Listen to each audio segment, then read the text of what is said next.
pudiéramos quedarnos con una palabra, que es una palabra que puede determinar nuestro presente y nuestro futuro, y también determinarnos en el Señor.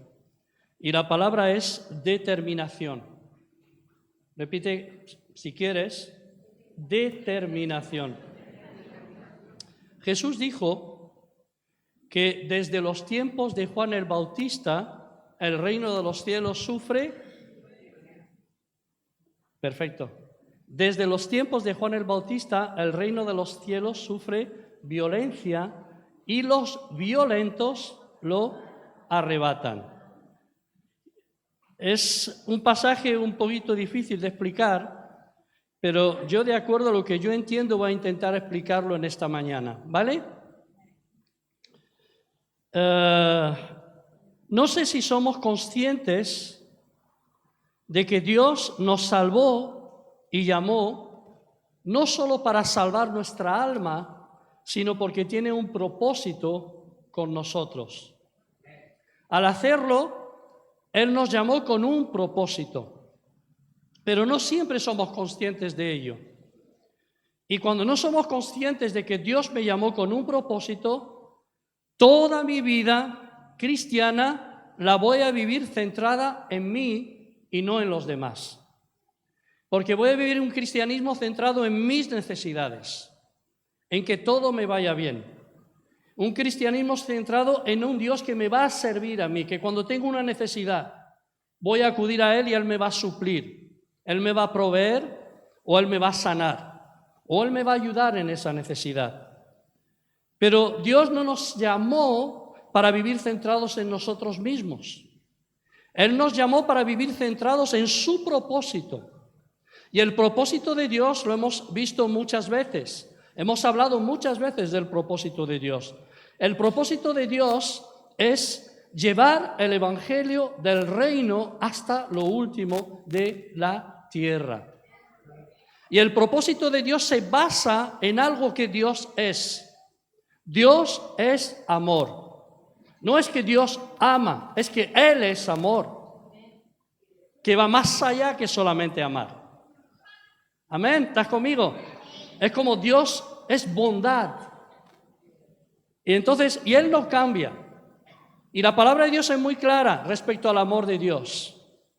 Él dice que de tal manera amó Dios a la humanidad, al mundo, que envió a su Hijo unigénito para que todo aquel que en Él cree no se pierda, mas tenga vida eterna. Y vimos hace, creo que 2 semanas atrás, el versículo 17, ¿no?, que decía que Dios no envió a su Hijo al mundo para condenar al mundo, sino para que el mundo fuera salvo por Él. Pero el gran problema es que la respuesta de esa humanidad que tanto ama a Dios es que el hombre amó más las tinieblas que la luz. La luz vino a resplandecer, pero los hombres decidieron abrazar las tinieblas antes que la luz. Pero Dios, en su gracia y en su misericordia, a través de la persona de Jesús, escogió a un grupo que fueron luz en su tiempo y que con determinación decidieron seguirle, amarle y servirle. Y se pusieron en sus manos para hacer su voluntad, la voluntad de Dios. Y Dios, a través de este grupo, entendemos que de entre tanta gente que fue tocada por el Señor, sanada, provista, acordamos de los 5 panes y 2 peces, 5.000 varones, sin contar las mujeres ni los niños, comieron de 5 panes y 2 peces, un milagro de provisión. De todos los que habían visto a Dios obrando el día de Pentecostés, sobre quien bajó el Espíritu Santo, solo quedaban 120. Sus discípulos, la familia de Jesús y unos cuantos discípulos más. Y la promesa de Dios se cumplió en esos 120. Y esos 120, bajo el impulso, el poder, la influencia del Espíritu Santo, estallaron como una bomba y empezaron a evangelizar, a llevar el evangelio del reino en su Jerusalén, luego bajaron a Judea, se fueron a Samaria y llegaron hasta lo último de la tierra conocida de aquel entonces. Amén. Pero Dios quiere llegar hasta la tribu más remota del mundo, la etnia que nunca ha oído hablar de Jesús, nunca ha oído el Evangelio, la etnia que nunca ha escuchado el nombre de Cristo. Dios quiere llegar hasta esa etnia y hasta esa familia. ¿Por qué?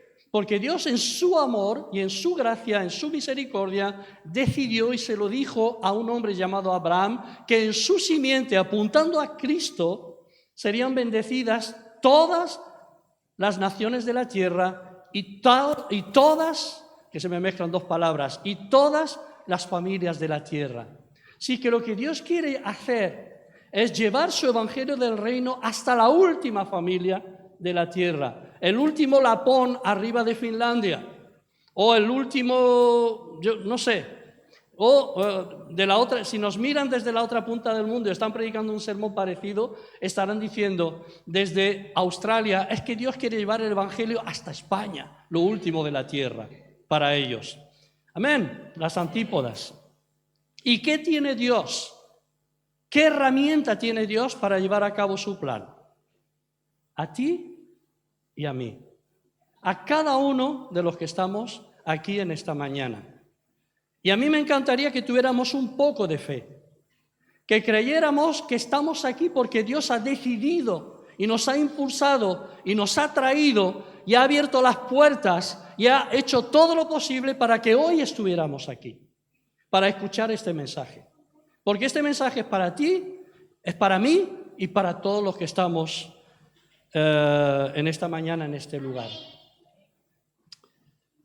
Así que tenemos que ser conscientes de que Dios nos llamó a cumplir su propósito y no solamente nos salvó para que nuestra alma esté eternamente en su presencia, en el cielo, en la tierra, que es donde realmente vamos a estar morando con el Señor.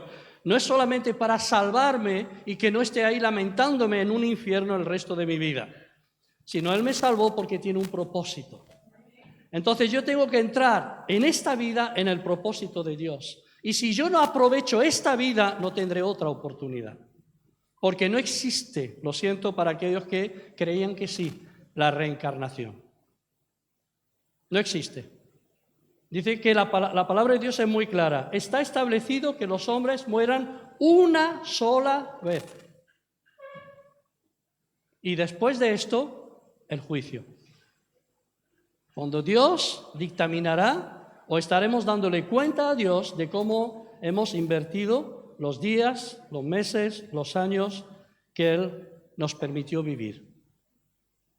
¿Y qué hemos hecho durante ese tiempo? Por eso, el propósito solo lo pueden alcanzar aquellos que deciden con determinación ser verdaderos hijos de Dios.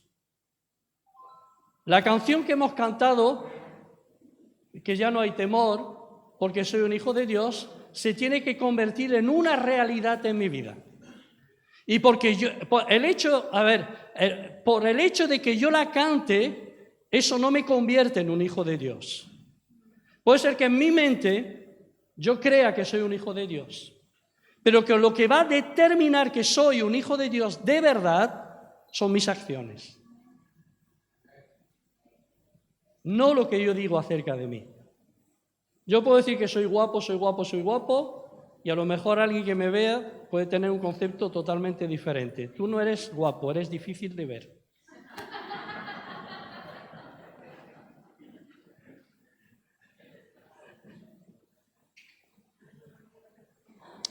Y quiero hablar acerca de los violentos que arrebatan el reino de los cielos. Son los que toman determinaciones claras, firmes en Dios. Amén. Los violentos que arrebatan. Se podría cambiar la palabra violento por radical. No nos gusta esa palabra porque nos habla de radicalización. Y siempre pensamos que la radicalización son los fanáticos religiosos. Pero una cosa es ser radical y otra cosa es ser fanático. Son dos cosas totalmente diferentes. Y lo que Dios quiere es que seamos radicales con lo que creemos. No fanáticos, sino radicales con lo que creemos. Y algunos ejemplos de personas que tomaron una determinación firme en sus vidas, pues los vamos a ver, si me da tiempo. ¿Alguien me controla el Times, el tiempo? ¿Alguien se atreve a controlarme el tiempo?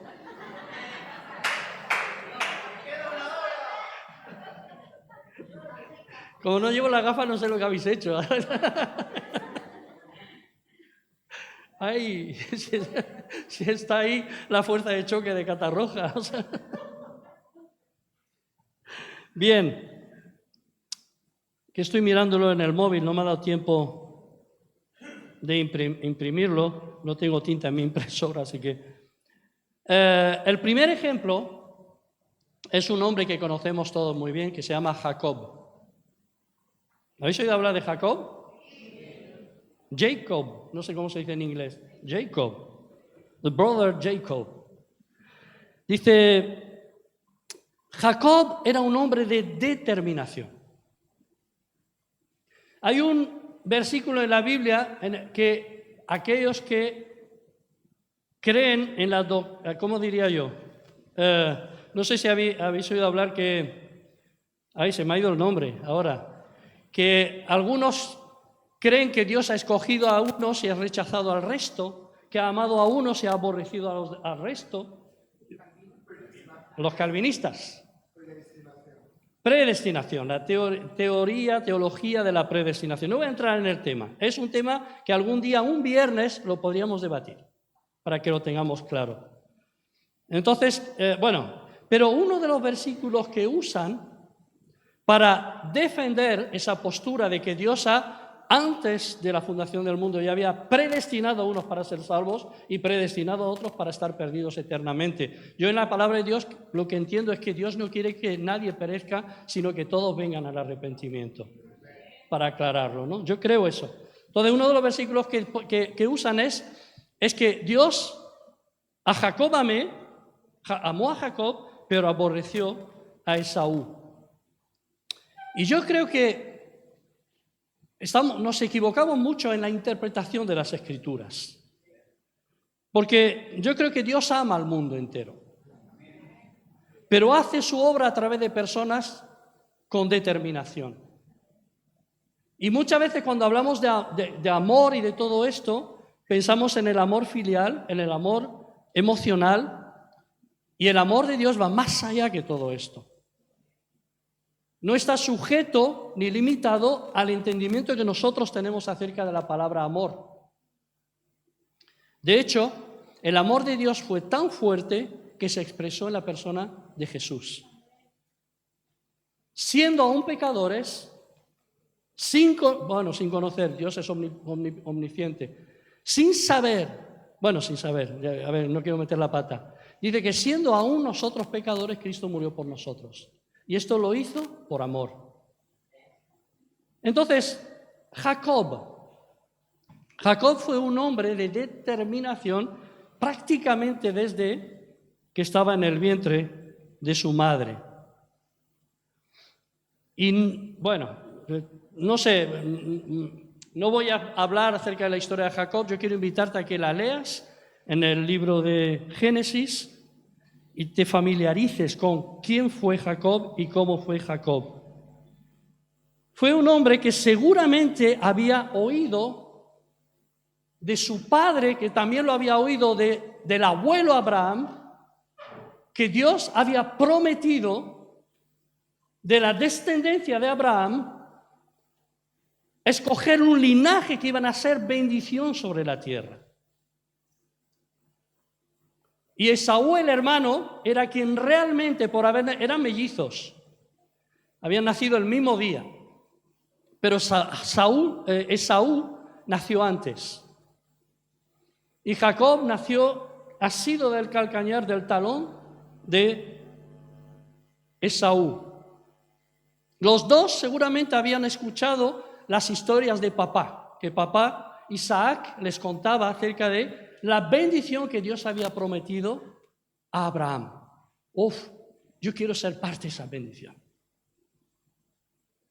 Y tal vez Esaú lo supo, ¡ay, qué bueno!, pero no tenía esa determinación de ser parte. Ahora estoy especulando, no estoy pensando en voz alta. No digo que fuera así, que posiblemente sí. Y se las ingenió, o sea, él quería la primogenitura, porque la promesa era a través del primogénito. Y él dijo, yo quiero ser parte de esa promesa, pero solo podré ser parte de esa promesa si soy primogénito. Y se las ingenió para robarle la primogenitura a su hermano, teniendo tal vez el mismo derecho por haber nacido el mismo día, no lo sé. Y esa determinación de querer ser bendición es la que le llevó a desear lo mejor de Dios. Y hay una diferencia tremenda que nos muestra cómo era el corazón de Esaú y el corazón de Jacob. Esaú no tuvo cuidado de su vida.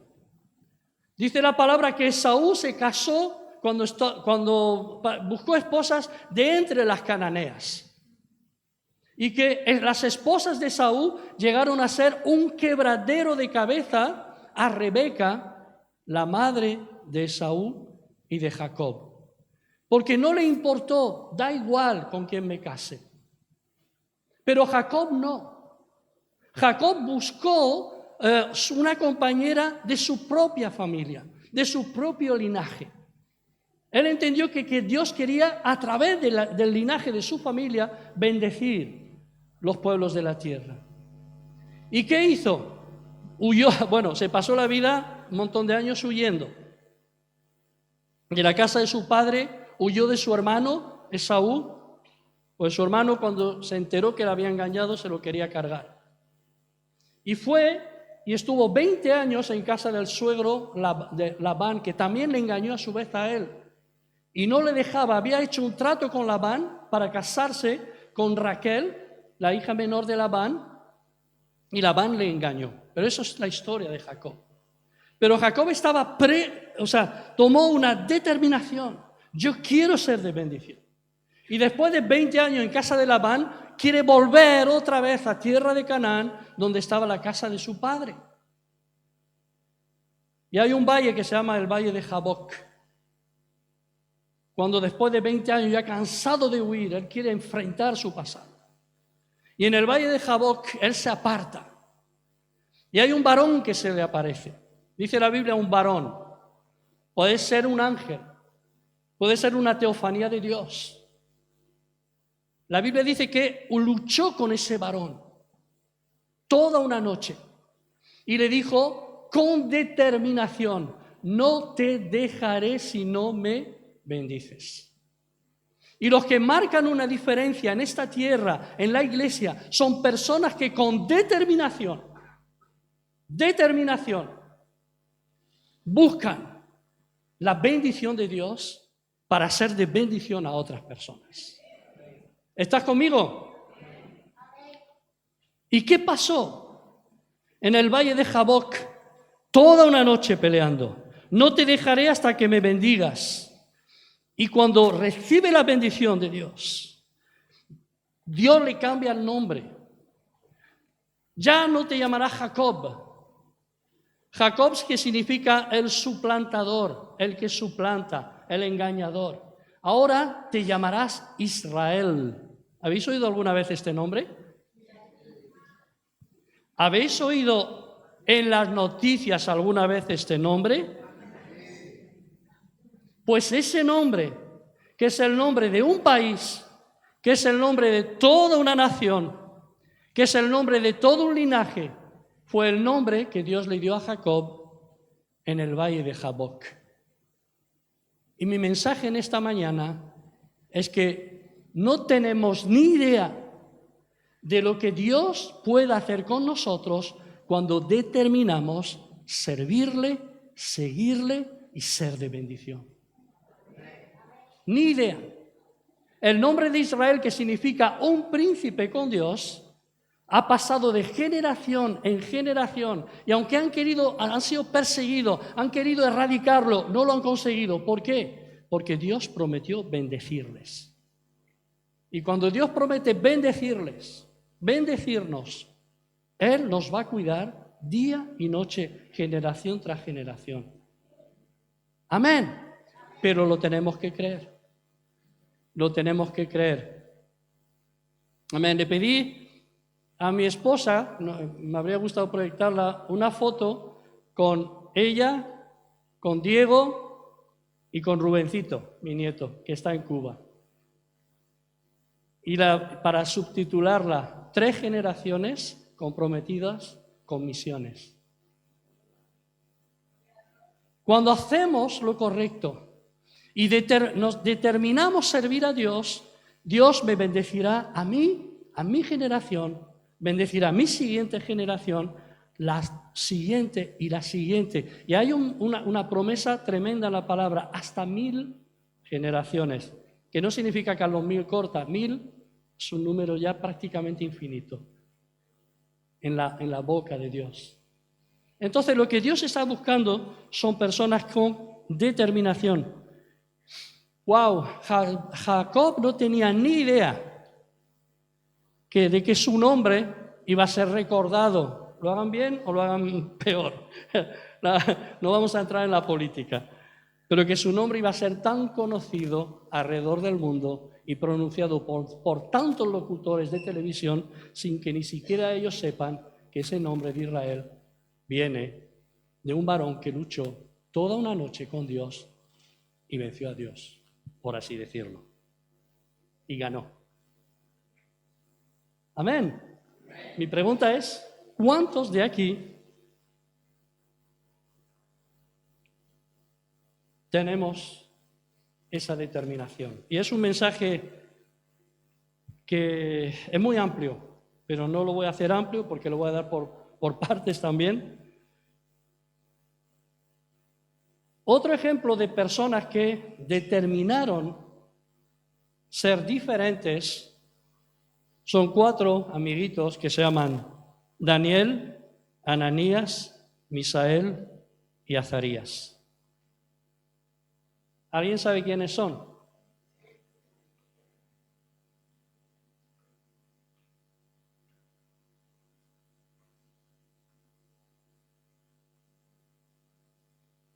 Vamos a leer en el libro de Daniel algunas cositas que son interesantes.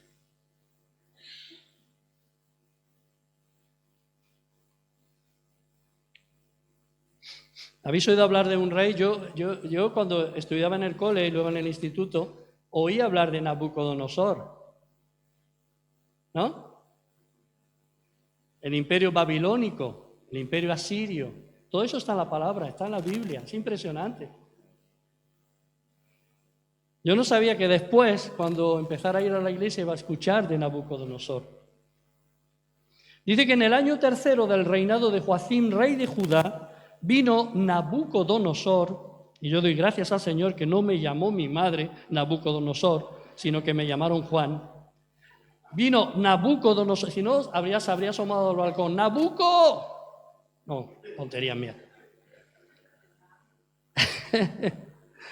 Nabucodonosor, rey de Babilonia, dice que a Jerusalén y la sitió.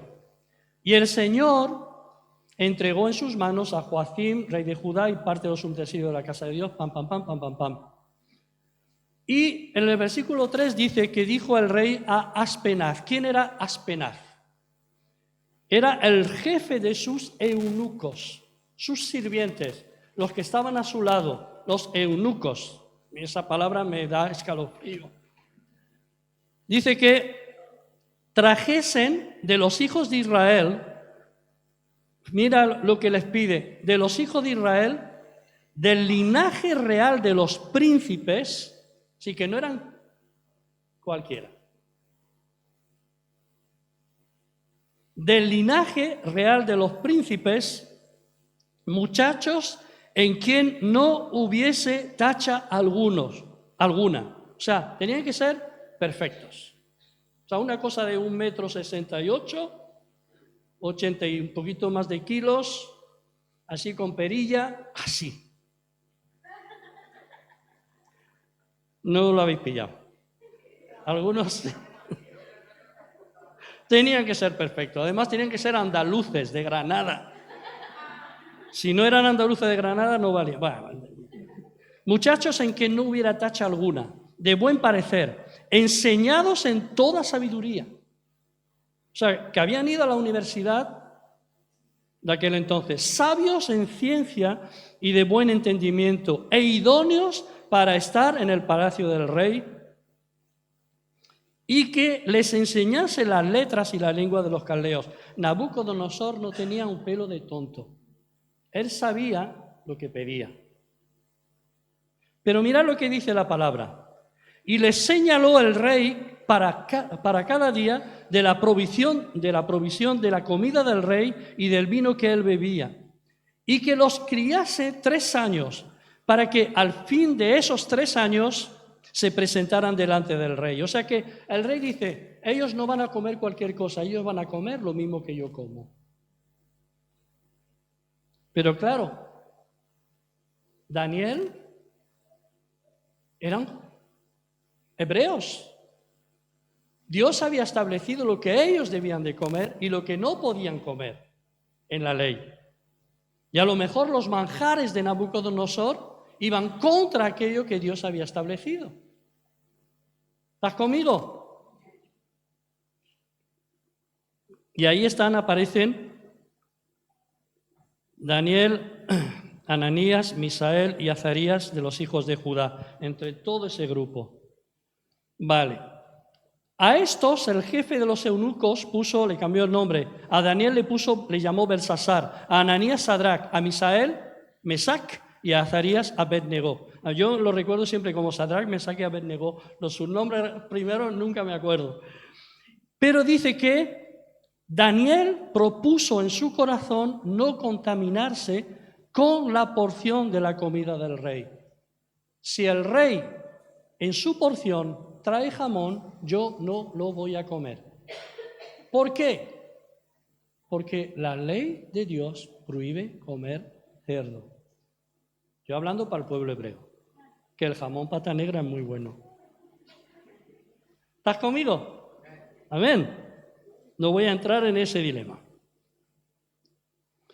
¿Y qué pasa? Dice, propuso no contaminarse con la comida del rey ni con el vino que él bebía. Pidió, por tanto, al jefe de los eunucos que no se les obligase a contaminarse.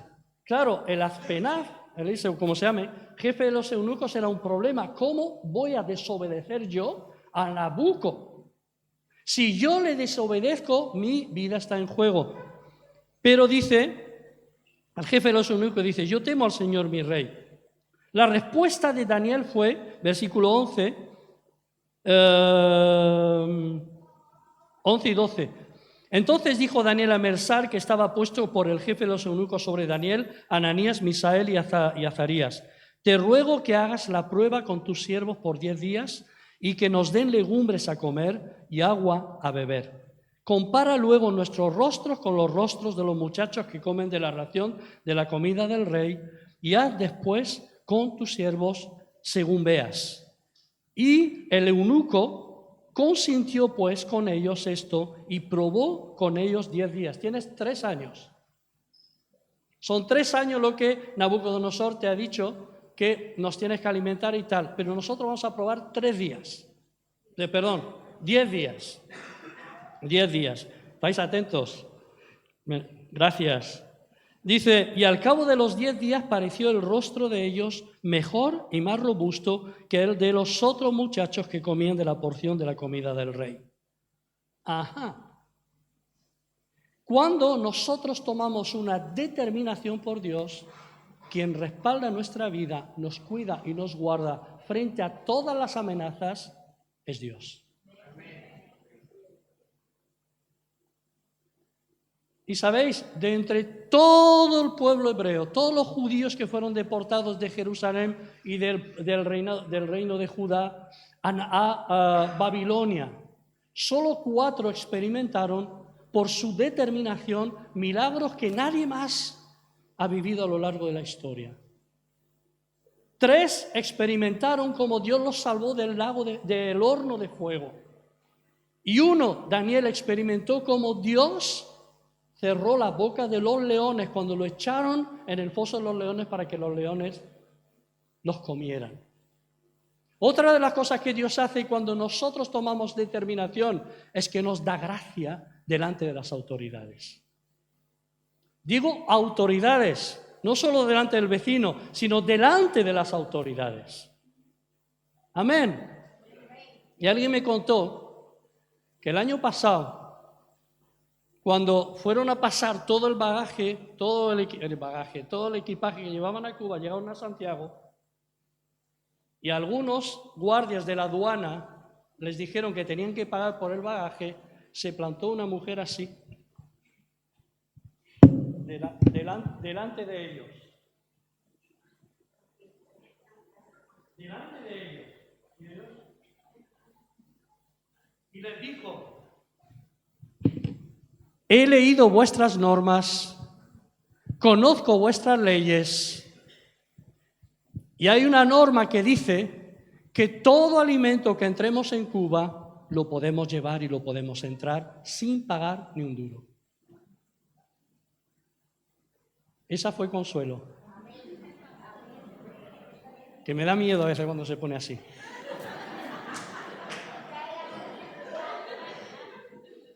¿Y qué pasó? Que Dios le dio gracia. Y pasaron todo el equipaje que llevaban, las 10 maletas extras, todas las 3 maletas por cada uno de los que viajaban, de 23 kilos, llenas, repletas de medicamentos, repletas de alimentos, repletas de ropa, de útiles, de aseo, de todo lo que llevaban, sin pagar ni un duro. Porque cuando tomamos determinaciones de hacer lo correcto y de vivir de acuerdo a lo correcto, Dios nos da gracia y nos respalda. Pero ojo, si no has tomado ninguna determinación y aún estás viviendo como cristiano de cualquier manera, no lo intentes, porque te quemarás en el horno de fuego y te comerán los leones. Y hoy, y voy a ir cerrando con un versículo interesante. Hoy, para hacer la obra de Dios en los tiempos en los que estamos viviendo, se necesitan personas con una determinación firme. Porque hay mucho león, mucho horno preparado y muchos que van a intentar parar la obra de Dios en este tiempo. Y lo que está pasando a nivel político son primicias de lo que va a venir. Pero solo aquellos que toman decisiones con determinación prevalecerán. En la iglesia, digo. Amén. Porque hay cosas que este sistema nos llama que son buenas y la palabra de Dios nos dice que no es bueno. ¿Y a quién voy a obedecer? ¿A Nabucodonosor o a Dios?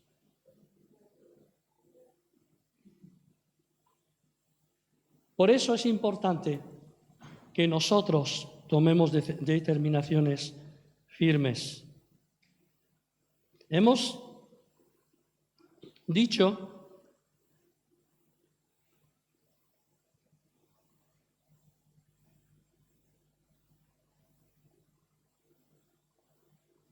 me he liado con la cita que tenía ahí apuntada, que Sadrach, Mesach, Abednego y Daniel, Belsasar, eran de linaje real dentro del pueblo hebreo. No eran cualquier persona. Pero ¿sabe lo que Dios ha dicho de ti y de mí? Y lo expresó a través del apóstol Pedro. Mas vosotros sois real sacerdocio, linaje escogido, pueblo adquirido por Dios, para que anunciéis las virtudes de aquel que os llamó de las tinieblas a su luz admirable. Vosotros que no erais pueblo, ahora sois pueblo de Dios. Somos linaje real. Y por eso tenemos que tomar determinación, como lo hicieron estos cuatro jóvenes, perdón.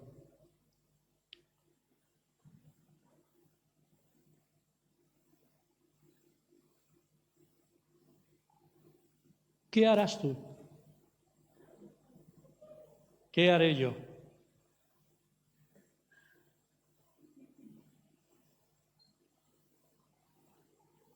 Fin de la primera parte.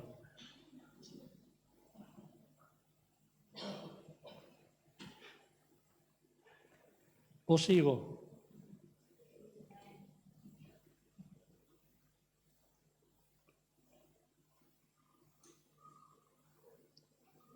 Vivimos en un tiempo en que a lo malo se lo llama bueno y a lo bueno se le llama malo. Pero la palabra de Dios nos expresa claramente qué está bien y qué no está bien ante los ojos de Dios, ante sus propios ojos, y qué Él espera de nosotros. Y creo que es tiempo de que dejemos de jugar como el pueblo de Israel, ¿no? En tiempos de Elías, y de que no tenían claro, o sea, en sus mentes estaban peleando entre dos pensamientos. Y tiene que Elías subir al monte Carmelo, confrontar a los sacerdotes de Baal y decirles: ¿hasta cuándo estarás vacilando entre dos pensamientos? Si Jehová es Dios, seguirle. Pero si los Baales son Dios, entonces seguir a los Baales. Y muchas veces en las iglesias hay gente que vacila entre dos pensamientos. No vacilar de vacilón que es, ¿no? Sino está dudando. ¿Será verdad? ¿No será verdad? ¿Quién tendrá la razón? Y si hago esto tampoco será tan malo. Y si dejo de hacer aquello, pues tampoco será tan malo. Al final Dios, como es tan bueno, Él me va a perdonar, me va a salvar, da igual lo que haga. No. Dios es amor, pero es justo. Él es justo. Y el apóstol Pablo escribió que horrenda cosa es caer en manos del Dios de amor. Él dice del Dios vivo, ¿no? Así que me encantaría que en esta mañana saliéramos de aquí por lo menos con la intención de tomar una determinación. Jesús dijo, si dentro del contexto de no cometerás adulterio, en Mateo 5, no me acuerdo el versículo, dijo, escrito estaba, vosotros habéis dicho, Moisés escribió, no me acuerdo cómo lo dice, no cometerás adulterio. Bueno, 10 mandamientos. Pero yo os digo que cualquiera que mirare a una mujer y la codiciare en su corazón, ya cometió adulterio en su corazón. Pero no para ahí. No para ahí. Dice, por tanto, si tu ojo derecho te es ocasión de caer, está hablando metafóricamente, simbólicamente, ¿no? Quítatelo, sácalo y échalo de ti, porque mejor es entrar tuerto en el reino de los cielos que no que todo tu cuerpo sea echado en el infierno, en el Gehenna. Y esto habla de determinación. Si Internet es una piedra de tropiezo, córtalo. ¿Estás conmigo? No digo que Internet sea malo. Lo que hacemos con Internet es lo malo. Y como eso, muchas cosas. Jesús dijo, si tu mano derecha te es ocasión de caer, córtala. O es mejor entrar manco en el reino de los cielos. Hablaba simbólicamente, ¿eh? ¿Se entiende? Así que, hermanos, hoy que vamos a conmemorar, ¿lo he dicho bien? Vamos a recordar. Esto ya lo hemos explicado. Yo creo que hay muchas cosas que son erróneas dentro del pueblo, dentro de la iglesia, que son costumbres. O sea, tomar el pan y el vino es una buena costumbre, pero a veces la forma en cómo los presentamos son erróneas. Y voy a explicarme. Muchas veces decimos, como dice la Biblia, de no tomar el pan ni el vino indignamente, y que nos examinemos antes de tomar el pan y el vino. Dice que si comemos del pan y del vino indignamente, seremos culpados de la sangre y del cuerpo del Señor. Eso dice el apóstol Pablo en 1 Corintios 11. Y a veces decimos, así que antes de tomar el pan y el vino, ponte a bien con Dios. Eso es un error. Porque a bien con Dios me tengo que poner cada mañana cuando me levanto. No por tomar el pan y el vino. Porque eso es una forma religiosa enseñada de otra religión llamada cristiana que nosotros hemos adquirido y hemos establecido como formas. Es como la confesión para poder tomar la Eucaristía. Y no es así. Yo, a través de los emblemas, estoy anunciando al que está sentado a mi lado que Cristo me salvó porque Él entregó su cuerpo y derramó su sangre para que yo fuera salvo. Y que la sangre representa el pacto de Dios con el hombre, el nuevo pacto, porque hay varios, eso es otra historia, otra enseñanza. Y que en este pacto, al tomar el vino, y estoy conmemorando y renovando, por así decirlo, de alguna forma, mi compromiso con Dios. Señor, tu pacto es mi pacto.